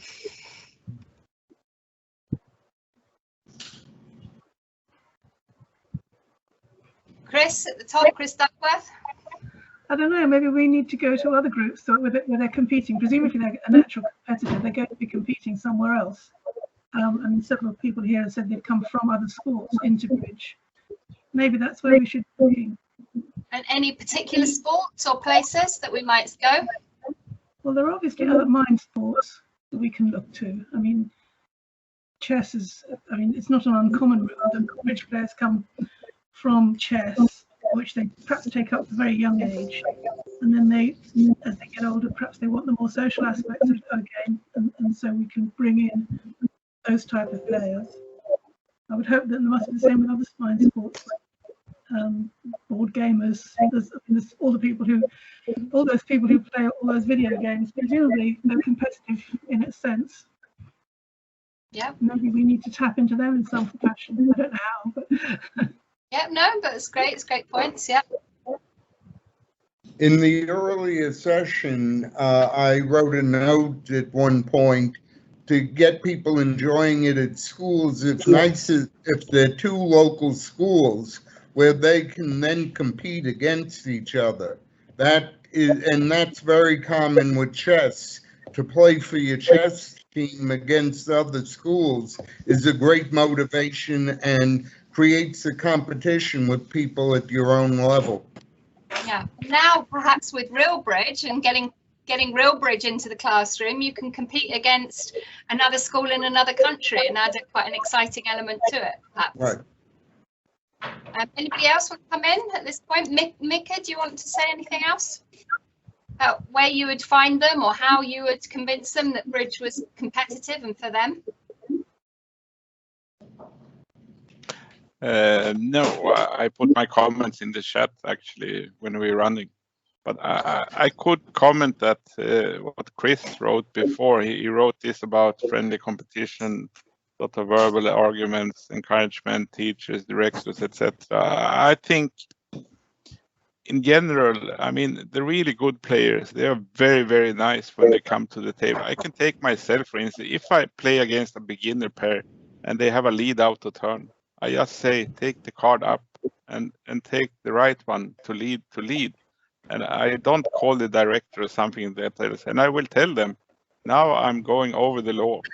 And I'm just kind to you, but you have to understand the right person has to lead. Normally it would have been like this and the director will have come, just take it up.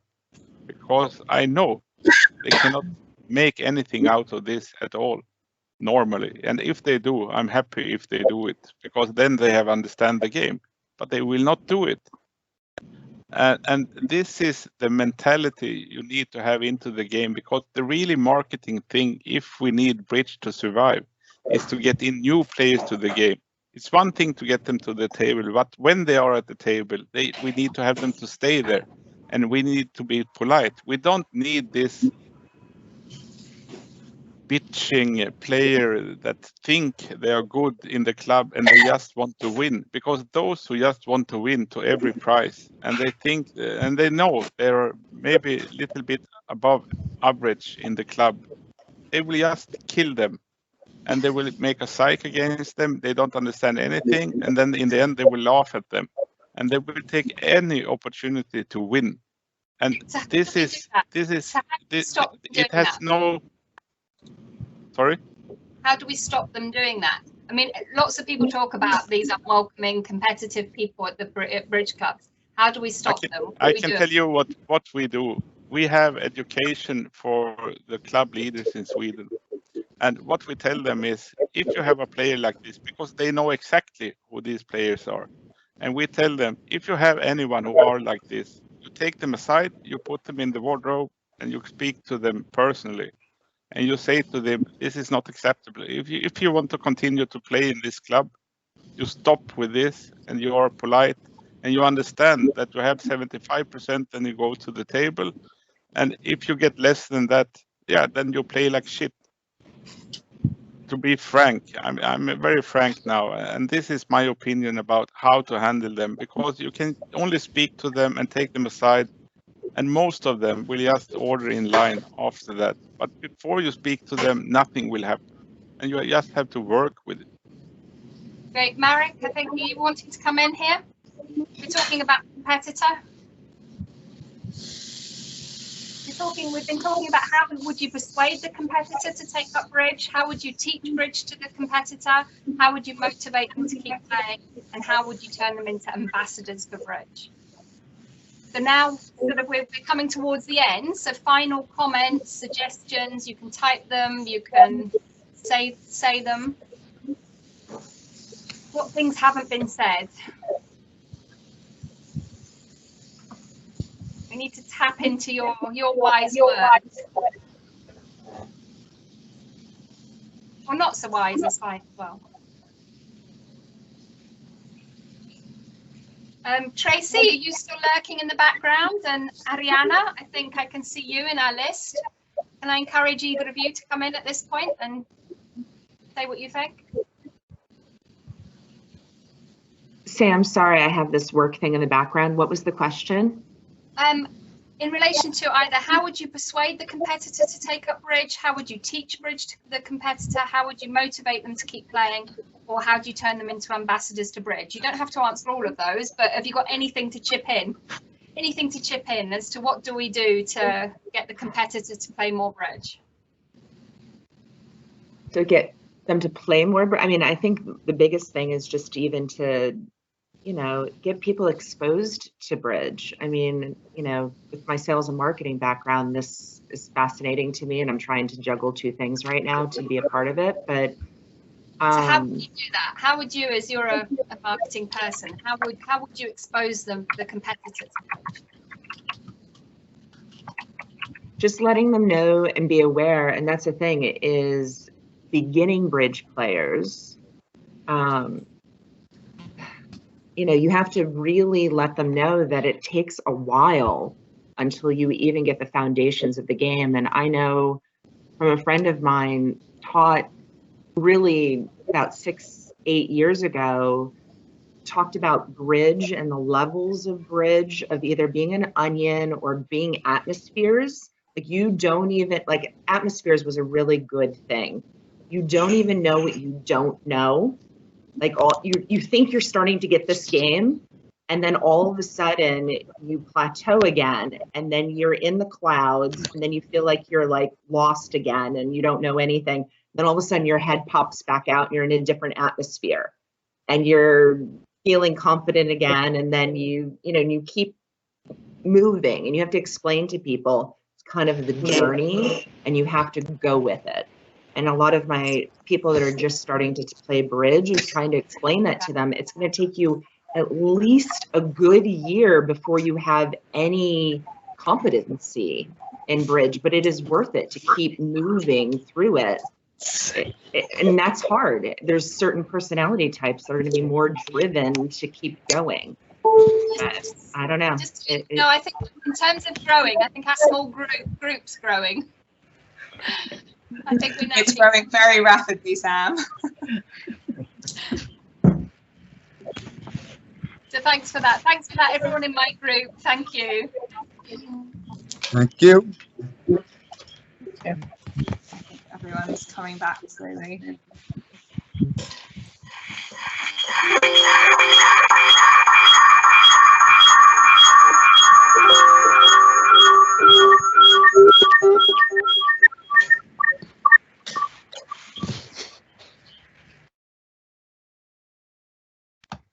Yeah, I muted everyone, so anybody who needs to speak, you'll have to unmute yourself. All right, Christina, you're back with us, right? I'm back. If Camilla's back, then we know all our Camilla is back. It looks like. Okay, so we've got everyone back. Well, I hope everyone enjoyed that and talking about it. I was saying to my group, we're definitely looking for inputs and eager to hear more. So if you have more thoughts on this topic, please get in touch with us. We would love to hear them. But I'm going to hand over to Christina to tell you a little bit about what is coming next with our project, and then to close us out. So Christina. Okay, so thanks everybody. On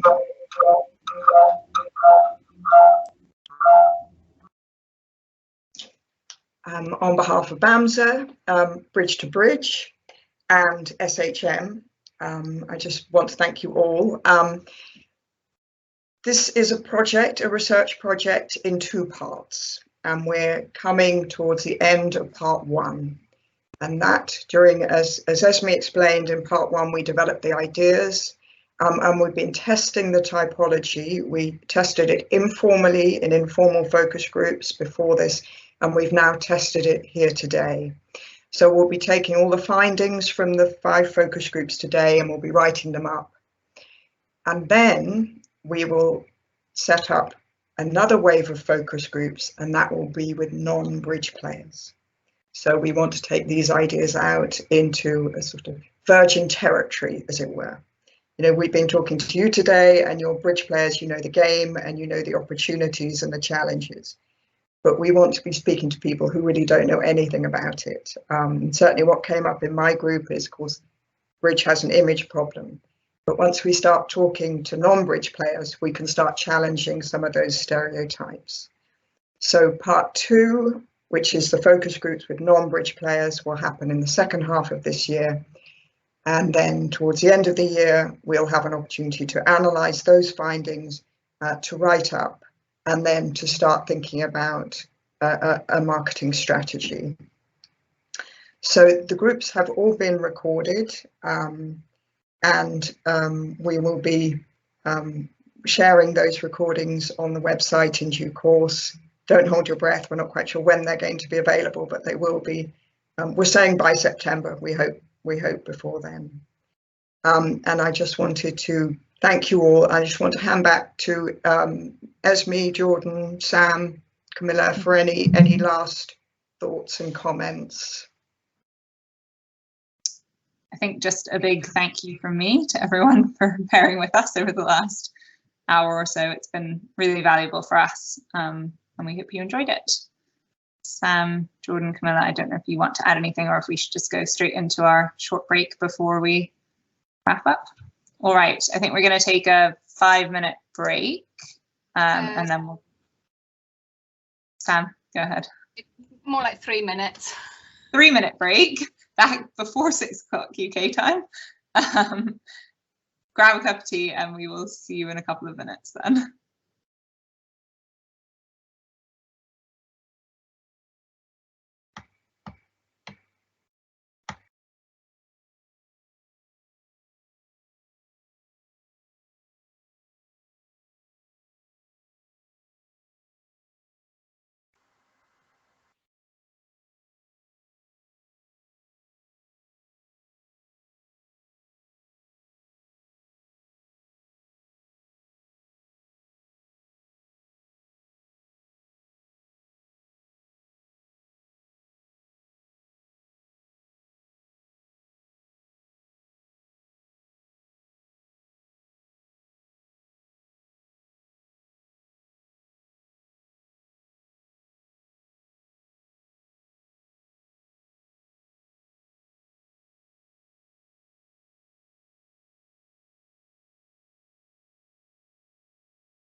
Fred, do you want to take it down? Oh, it's me. I can take it off. Oh, sorry, you're not Fred. I'll take it off. There we go. Great.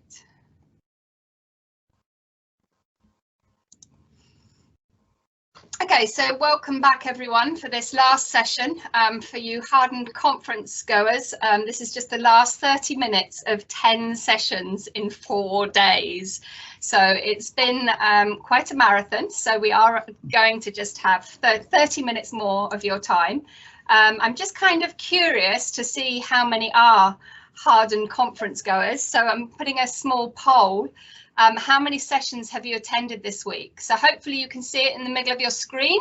How many sessions have you attended this week? Obviously you can't say none because you're here now, but have you been to just this one, 2 or 3, 4 or 5, 6 or 7 or 8 to 10? So it's our 8 academic sessions and our 2 practical sessions, which include the pairs with the real bridge Q&A and the mini bridge session. So just kind of curious if you could submit your votes.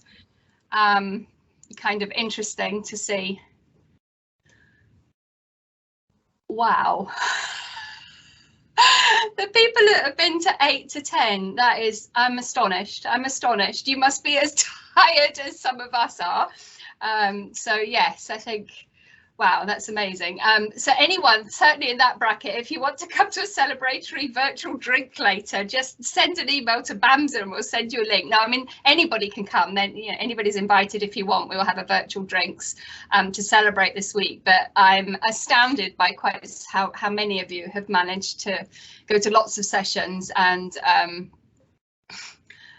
yeah, that's quite amazing. So, okay, we'll just close that. And for the final share of the week.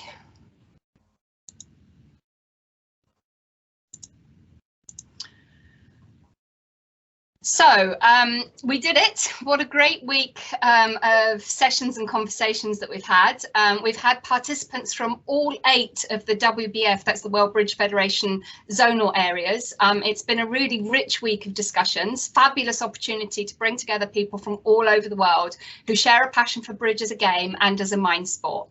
The original intention was for it to have been in Stirling in Scotland at the university. The University of Stirling, but how many voices and accounts would we not have heard if we had done it that way? So this conference sort of illustrates the BAMSA network in action. This is our network generating resources. I think what's been produced this week and what's already on the website and what will end up being on the website in terms of the edited recordings and the full reports. We will have a full detailed report on all of the probably 9 sessions. No, even 10 actually. I think there'll be something there on everything, but it will be later in the summer. So please, if you're looking for the recordings or reports, some of us need a bit of a holiday, but it will take us a while to edit them and write them up comprehensively so that it is a really useful legacy moving forward. We will let you know when they're available via our Facebook page, Bridge of Mind Sport for All Facebook page, and Bridge Mind Sport Twitter. So do follow us and we can keep you posted for that. So for the conference close, we would just like to highlight a few of the key points of interest. We're obviously not going to manage to mention everything that was great this week, but just a few things that have arisen over the last 4 days and how it links to our work and BAMSA's future research. And also just a real plea, if you have enjoyed it, the one thing that you can really do to help BAMSA's work and the research in the future is to complete the conference evaluation form. It is more than a conference evaluation form. The link hopefully is going into the chat as well, a clickable link. It's more than just a conference evaluation because it really will feed into the research. It will feed in. Can you, if you can mute yourselves, if you can, or Fred, can you mute everyone apart from me, hopefully, although you might want to mute me as well. It will really, all the comments and feedback that you put into that survey, we will take it all very seriously. We really do react to your feedback and it really will help us shape our future work. And any other further ideas you've had about what needs to be done or what needs to be researched or how things could be improved. So if you could take the time, we would hugely benefit that. So we started here at the beginning of the conference and talking about how this conference was about bridging the worlds between academics and the wider Bridge community. And I think it's safe to say over the last 4 days, there's been considerable discussion, some heated, about these different kinds of interlinkages. We've looked at problems and challenges we face in the Bridge world and how we might address them.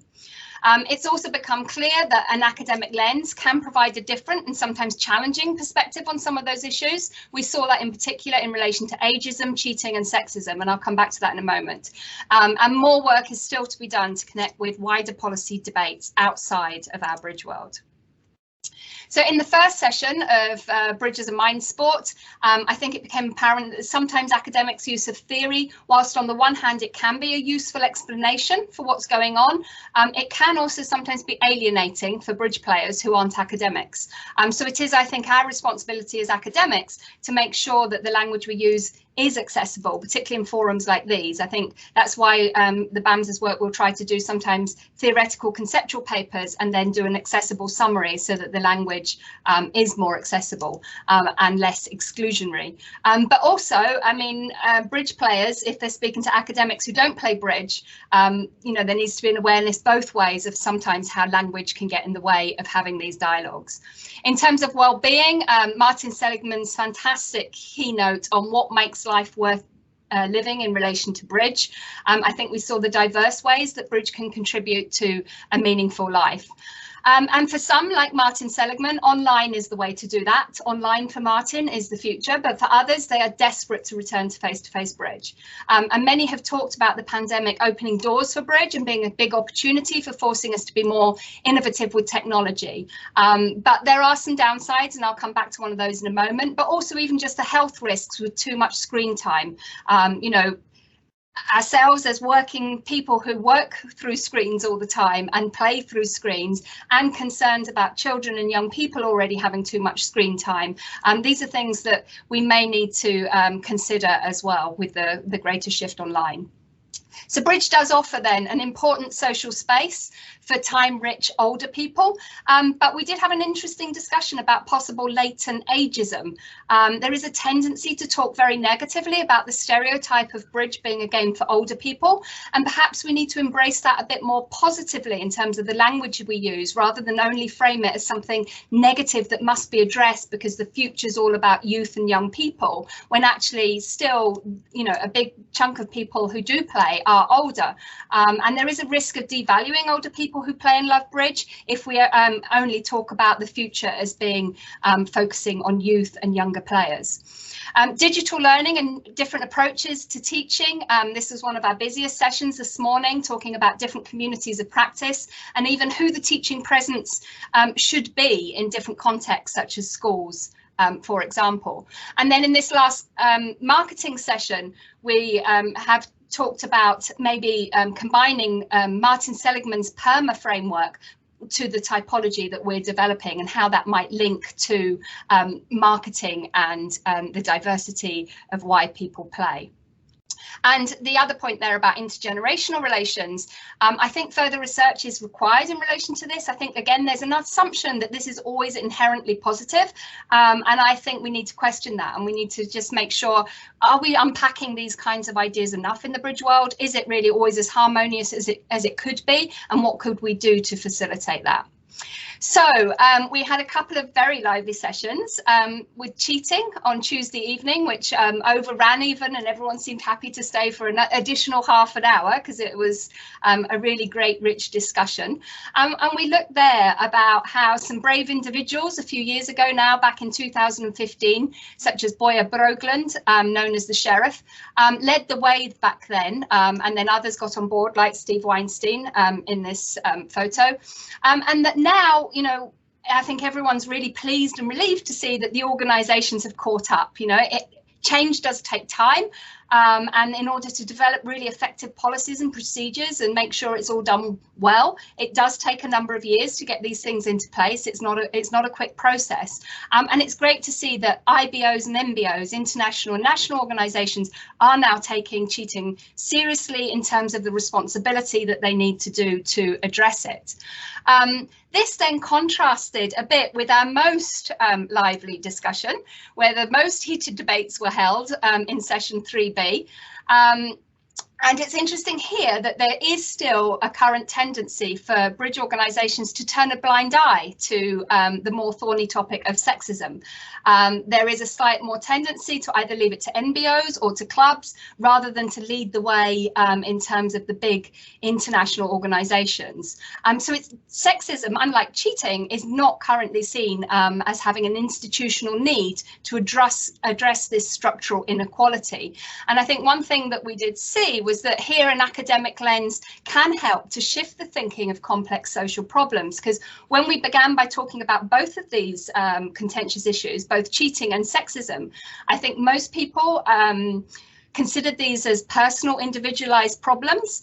And hopefully after the 2 hours of discussion and bringing in different academic perspectives, but particularly a sociological lens, I'm hoping that we open some of you up to thinking more flexibly about these as complex social problems, collective public issues that require collective solutions.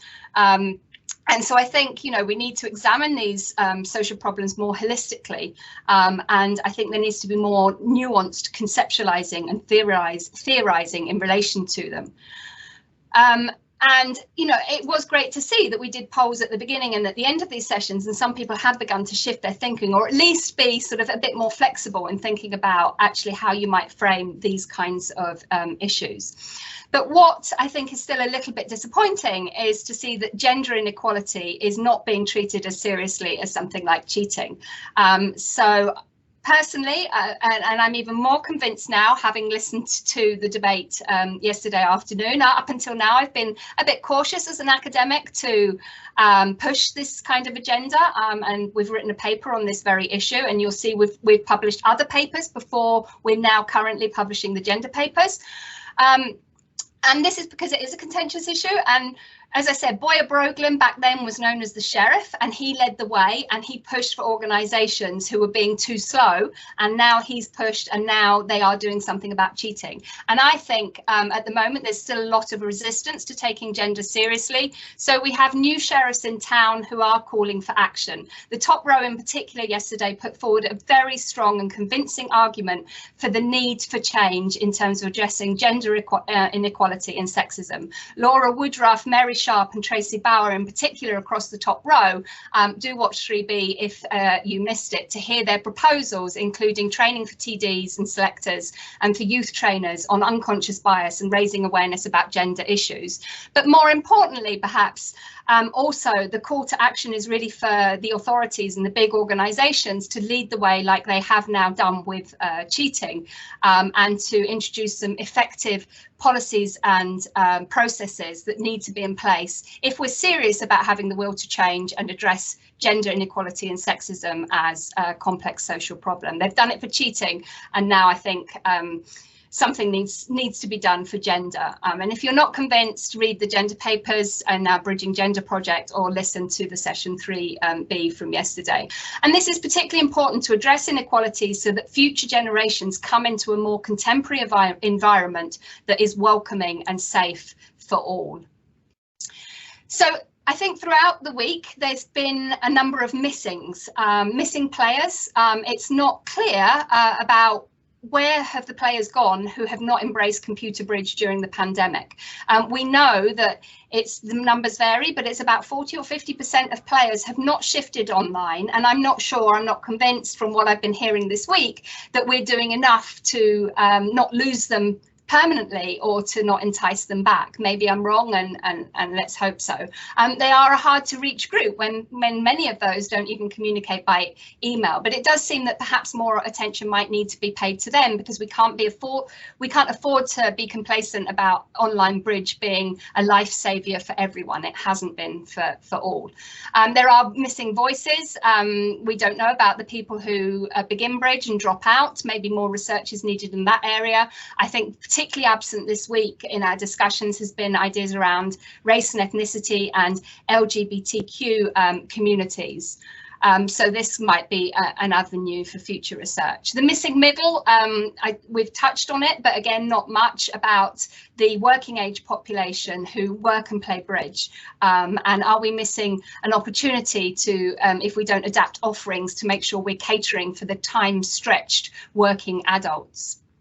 I've already touched on this, missing policies, particularly in relation to gender, but more broadly in terms of inclusivity to make bridge a welcoming and safe environment for all.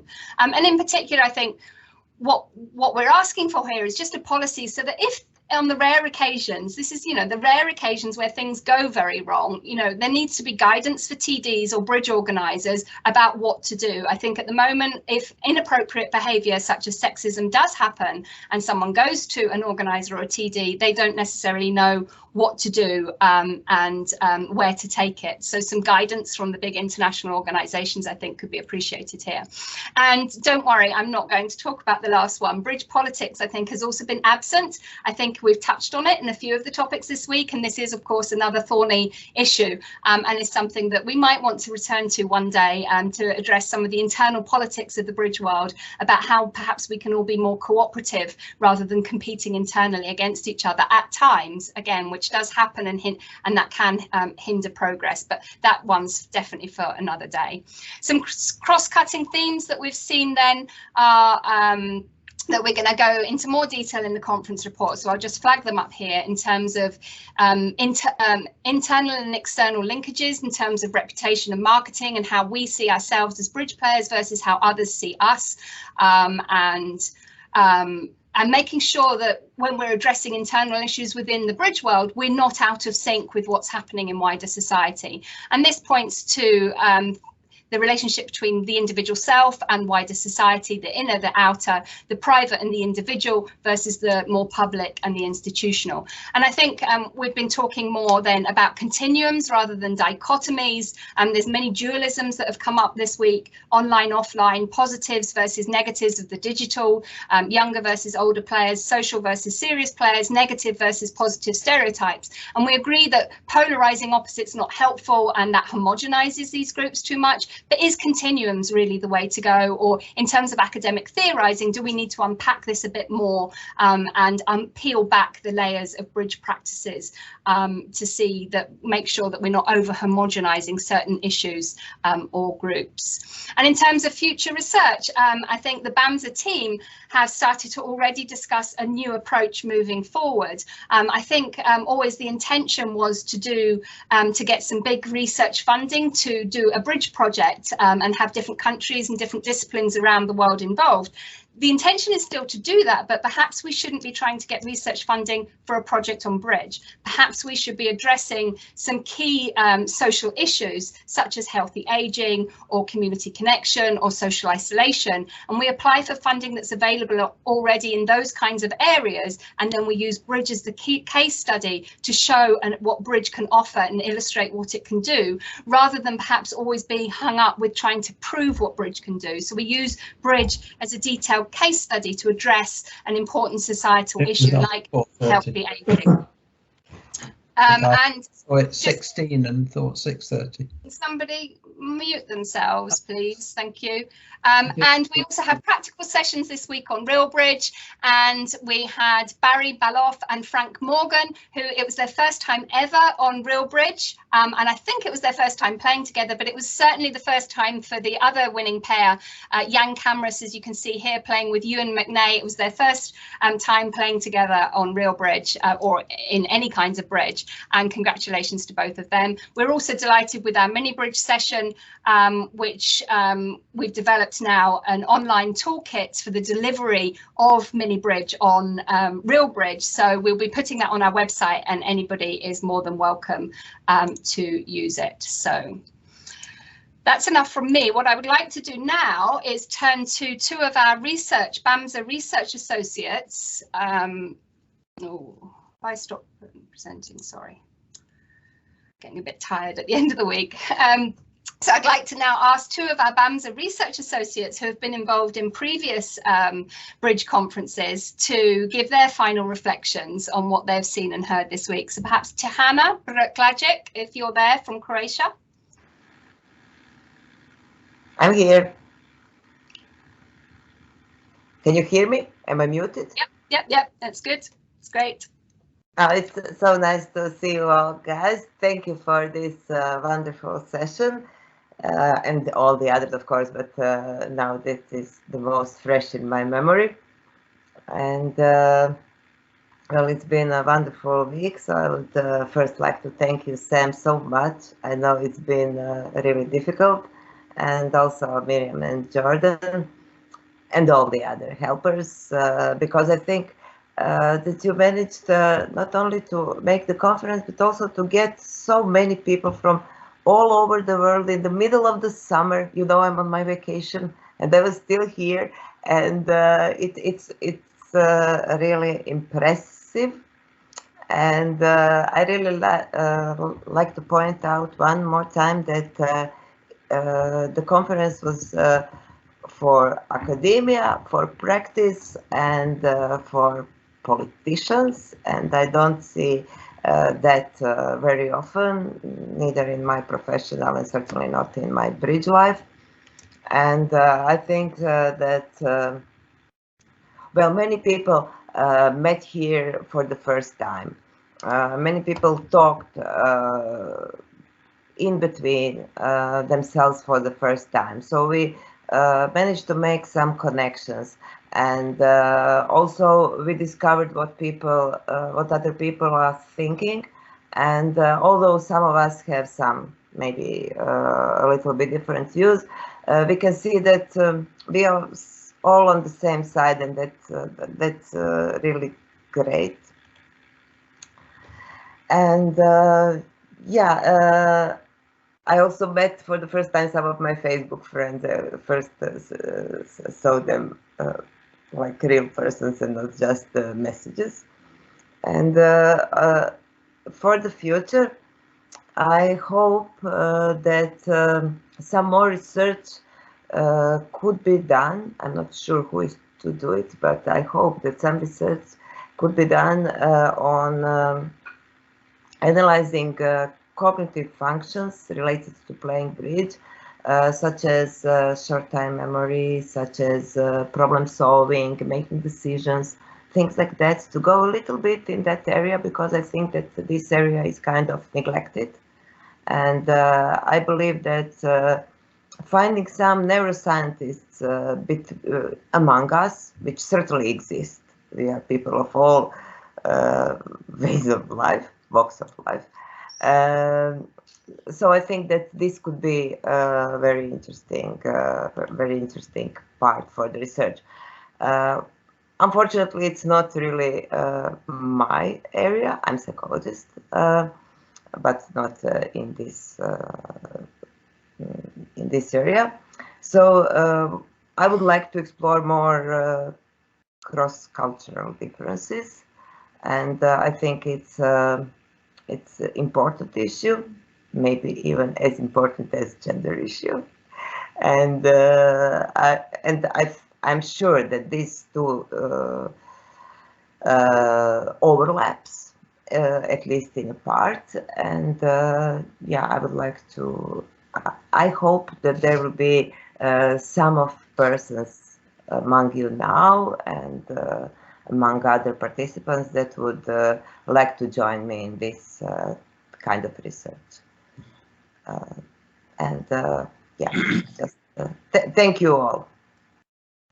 Thanks, Johanna. That was great. And Marek Maluisa from Poland, our other BAMSA research associate.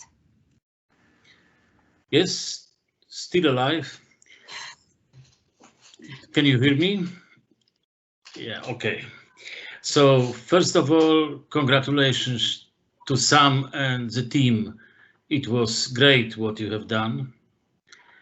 I never supposed it will be so serious and so funny and also so fruitful for all of us. I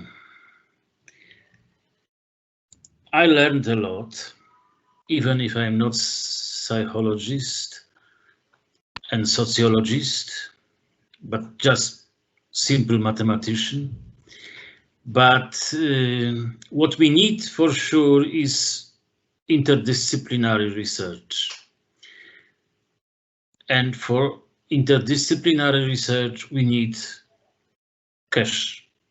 Cash is absolutely necessary.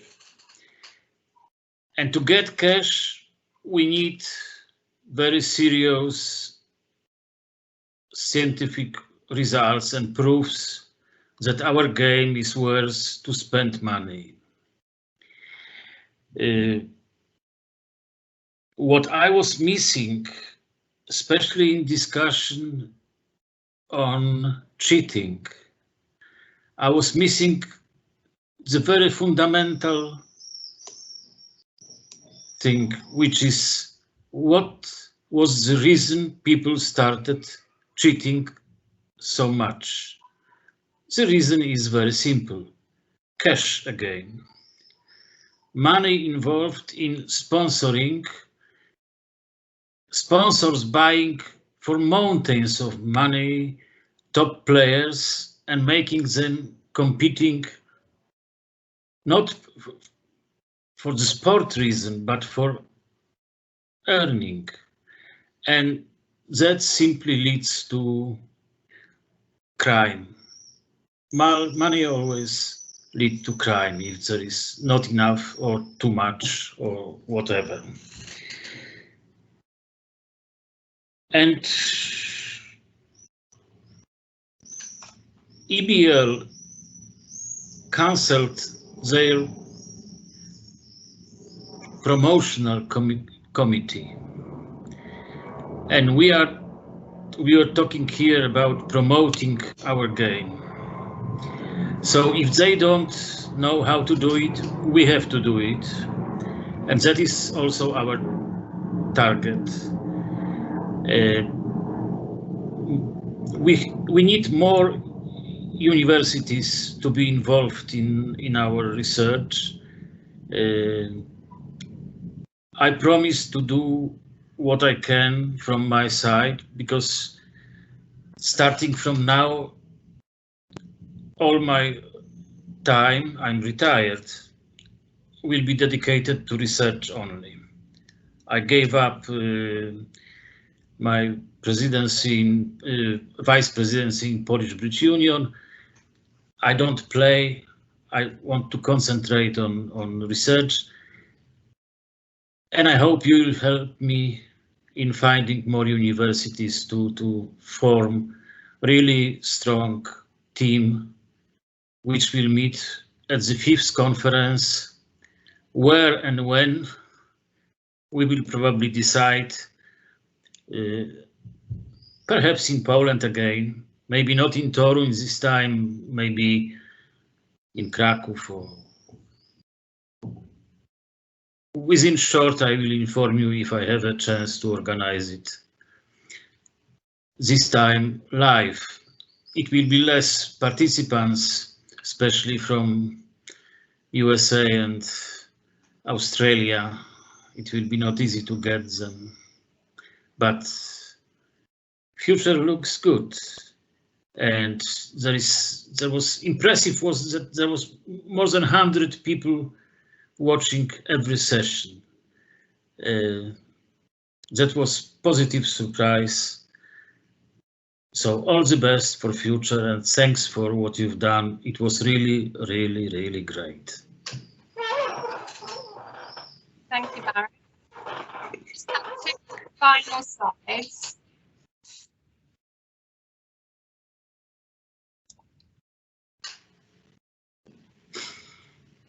So just 2 final slides. Thank you to both Marek and to Hannah there. It's been great to work with you over the years. And Marek, I think we've met lots of new friends this week, and we have a much better idea of what other bridge research or potential bridge research or collaborators there are around the world because of this week. So I'm hoping that the dialogue between us all will continue. Just to let you know that Padlet's available for anonymous comments. visit the website, subscribe to the bulletin. We'll only send you about 3 bulletins a year. We won't inundate you. And do please, if you've enjoyed this free conference and you've attended some sessions, consider €10, $10. It all helps. Please do consider making a donation, because this is how we do what we do, and we'd like to continue doing it. And this is how we've raised all our money, through crowdfunding within the Bridge community at all levels. And another way that you can support us is by watching the conference BAMSA screening of Aces and Knaves, which is available until the 11th of July, because the proceeds from that also go towards BAMSA's work. And as I said, just a wee reminder to please do the conference evaluation form, which is now, of course, live. And just finally, a massive thank you. Behind the scenes, lots has been going on. I was going to show you all a photo of the best behind the scenes at my desk here, but then I decided against it. But there's been all sorts of people working really hard. Huge thanks to the BAMSA team. Christina in particular has worked her socks off the last few weeks, but also huge thanks to Miriam, Zoe, Jordan, Camilla. The University of Stirling, some of you will have met Fred, or at least heard us chatting to Fred this week, but many of you will have also been in contact with Steph via email. The BAMSA steering group, Stephen Peterkin, Tim Rees, I mean, that's the danger of being my bridge partner. You get roped in to do a lot of volunteering for free, and we really couldn't have managed certain things this week without the help of them behind the scenes. Other collaborators, Real Bridge, Scottish Bridge Union, and of course the funders, the ACBL EF, that's the ACBL Educational Foundation, the Scottish Bridge Union, Leisure Studies Association, and the University of Stirling. It's thanks to them and their bits of funding that enable us to have the legacy in terms of the web pages, to have a free resource to share with you all. And of course, we couldn't have done this without our fabulous presenters and contributors, whether they were pre-recordings, panelists, discussants, live presenters this week. There were 70 of you from 20 countries, but you yourselves, without the participants, who unbelievable dedication, some of you. I have to give a couple of honourable mentions. I mean, if Peter Cox is still there, it is something like 3 o'clock in the morning in his local time. And Tracy Bauer, I noticed one morning, was up at 5 o'clock, I think, for the first session, watching from the States. So remarkable dedication, all of those of you, that without you and without the comments and the questions in the chat and the dialogue and discussions, we couldn't have done this. There's been over 500 of you from over 60 countries, and including all WBF zones. So just huge thank you, and yeah, nothing more to say. Thanks very much. Hope you enjoyed it.